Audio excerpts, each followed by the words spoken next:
let's talk about men sucker punching women in New York City. Oh. Again, it does actually follow on from your point about punishment and your point of the indication that if one community is not punished sufficiently for committing certain crimes and incurring certain sins, then there is a level of distrust that gets built up because there's no catharsis, because there's no demonstration that the people who commit a crime will get what they deserve.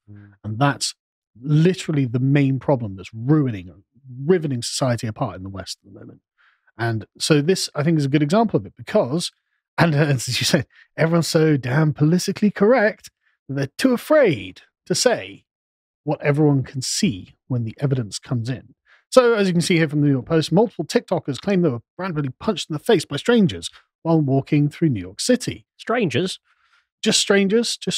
We'll see if we can. I wonder if I can play any of this.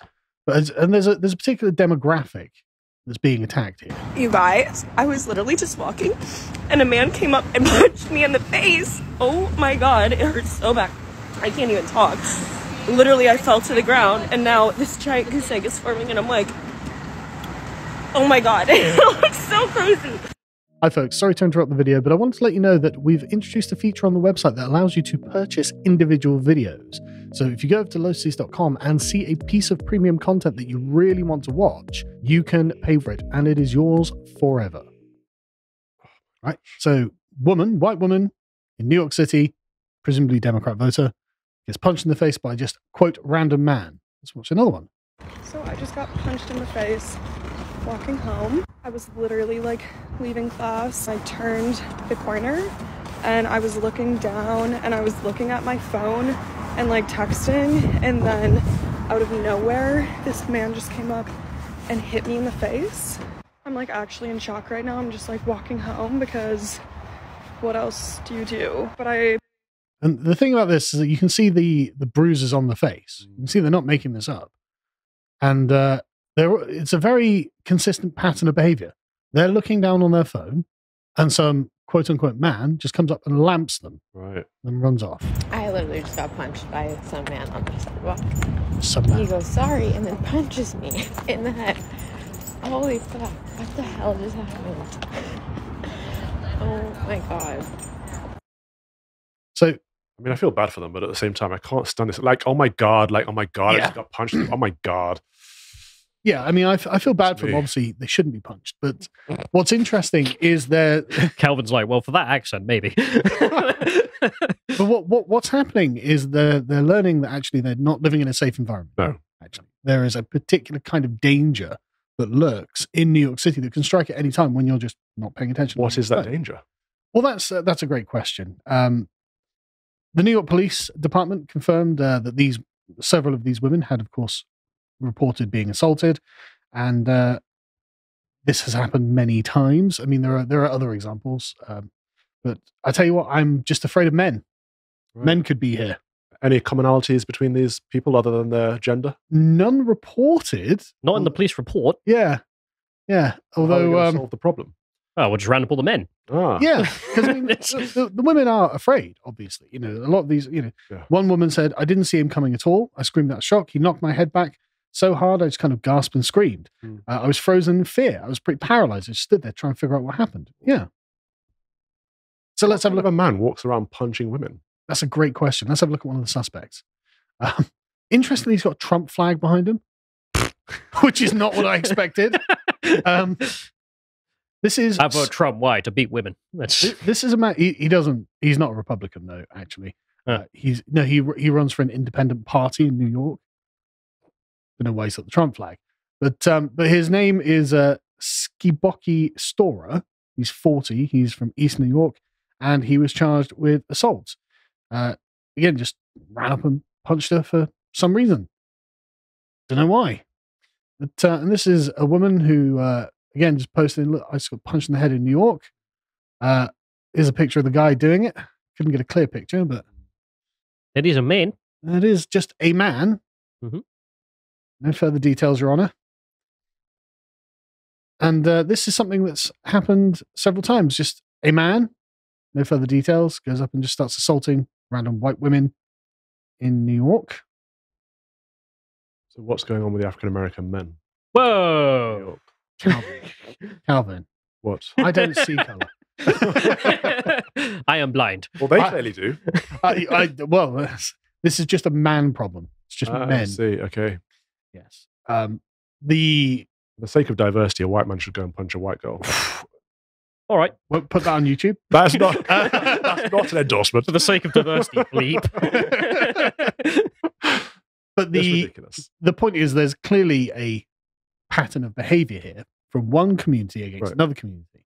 Now, speaking to what Callum's just said, imagine 100 years ago if random black men just went up punching random white women.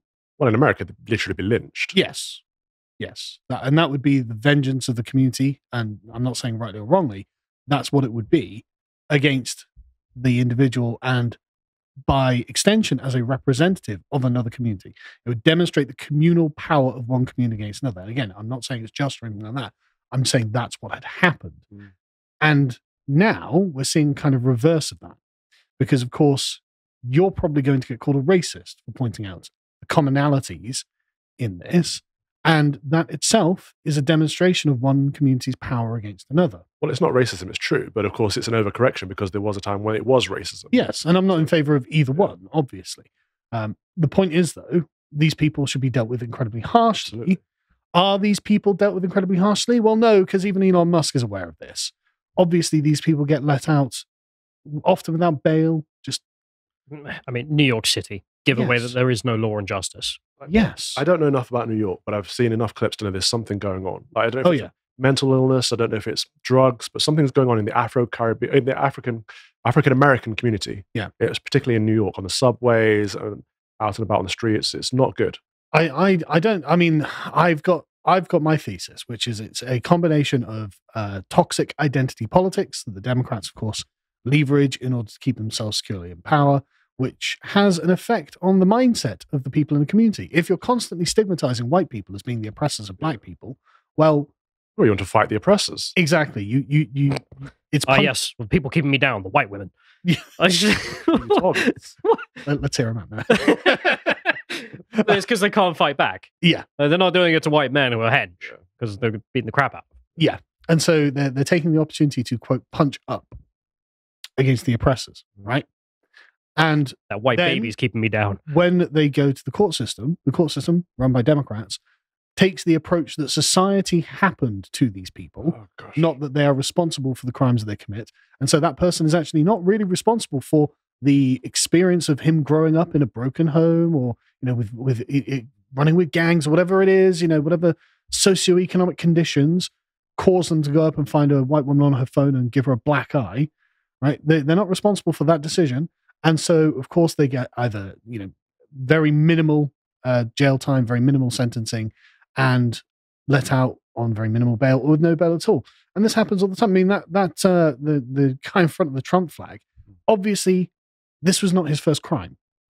He has a criminal record repeatedly let back Well, out. of course, they're going to continue because they get away with it. Exactly. They know that the system is not punishing them as it ought to do. Like randomly assaulting a woman on the street should be a really, really serious crime. He's probably not going to see jail. I mean, it's not funny, but on the one hand, they think the system is oppressing them, so they're fighting people or beating people up. And on the other hand, the system is literally letting them get away with murder. Exactly. It's just stupid. And I mean, there's been a spate of African American men pushing people onto the subway I've tracks. seen that as well, yeah. Yeah. But this is why you can't have multiple communities. This is Yeah. why multiculturalism doesn't work. Well, it can work as long as any crimes are punished severely. As long as it's Singapore. Yeah, without favor, basically. As long as each community is given the catharsis of seeing the criminal I punished, just think you'll always have othering. There will always be this. there will. But Well, this there is, is in Singapore. but It's this just is- kept down by the strict arm of the law. But this is Callum's point. When there is a high authority that will act with strength and purpose, Yeah. the community finds ways to make bonds of friendship Right. because it can't just predate on the other community, knowing that actually the law is completely behind it and it will always be given the soft touch. Mm. But when that isn't the case, then you're just going to have people who are going to be like, well, I guess I'm just going to move out of New York. Why? I can't say because I'm a good liberal and I'm not a Yeah, racist. yeah. That's why I'm moving to Florida. Yeah, which is why I'm moving to the whitest area in Texas. They can't ever say that, but that's what's happening. And it's the building of resentment in the community against their own better instincts. But it shouldn't have been the case that this happened. It's inbuilt in the system. The fact that they call themselves African Americans rather than just Americans, everyone being American. Yeah. They're separating themselves from the offset. Yeah. And I tell you what, what's interesting is I went to Texas fairly recently, and I didn't get the sense that there was mistrust between the black and white community in Texas. But all of the black people were just totally normal. All the white people were totally normal. And everyone just walked around normally. It's like, this was a slave state. How is that the case? New York wasn't a slave state. How are you the ones with these problems? It's okay, but, I didn't see, no one was getting punched in the street when I was walking around Texas. You know what I mean? So it's just very got guns, that's why. Sorry? They're carrying. Well, yeah, absolutely. Yeah, absolutely. And I imagine that the law would be on the side of the victim rather than the perpetrator. I hope so, yeah. If you appreciated that episode from the podcast of the Lotus Eaters, you can go to lotuseaters.com to get access to all the premium content that's on the site, such as Common Sense Crusade with Calvin Robinson. If you'd like to find out what else is being put out, you can follow on Twitter at lotuseaters_com on Twitter. Thank you and goodbye.